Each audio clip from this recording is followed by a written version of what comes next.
আজকে আমি আপনাদের জন্য নিয়ে এসেছি 6/7 পেটিকোট কাটিং করা। তো আপনারা যারা নতুন বন্ধু আছেন, যারা দর্জি কাজ শিখতে চান, তারা কিন্তু আমার ভিডিওটি দেখে আপনাদের কাজটি শিখতে পারেন।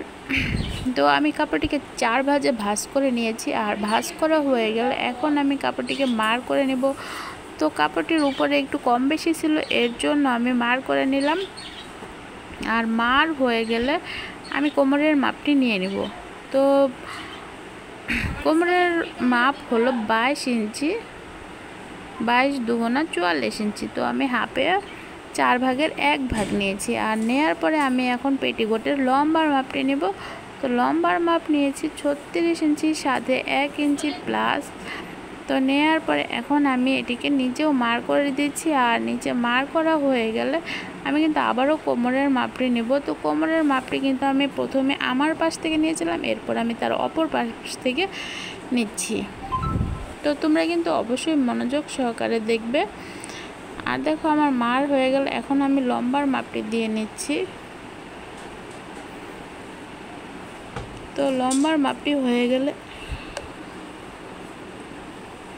এখন আমি পেটিকোটটি কাটিং করে নেব। তো তোমরা যারা নতুন আছো অবশ্যই ভিডিওটি স্কিপ না করে, না টেনে মনোযোগ সহকারে দেখবে, অবশ্যই তোমরা পারবে, শিখে নিতে পারবে। তো দেখো এখন আমি পেটিকোটটি কাটিং করে নিচ্ছি।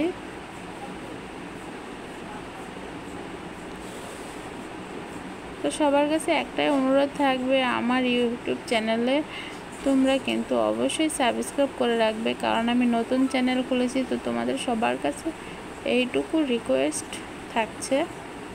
আর লাইক কমেন্ট শেয়ার করতে কিন্তু ভুলে যেও না। তো আমার পেটিকোটটি কাটিং করা হয়ে গেল। এখন যে আমার ছোট ছোট পার্টটি আছে এগুলিতে আমি মার করে নেব। তোমরাও কিন্তু চাইলে এরকম মার করে নিতে পারো, তাহলে ভুল হওয়ার সম্ভাবনা থাকবে না।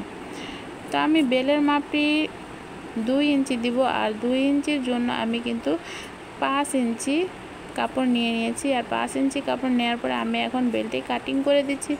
তো তোমাদের যদি কোনো প্রশ্ন থাকে অবশ্যই কমেন্ট করে আমাকে জানাবে, কোনো কিছু শেখার ইচ্ছে থাকলে অবশ্যই আমাকে কমেন্ট করে জানাবে। তো সবাইকে অনেক অনেক ধন্যবাদ।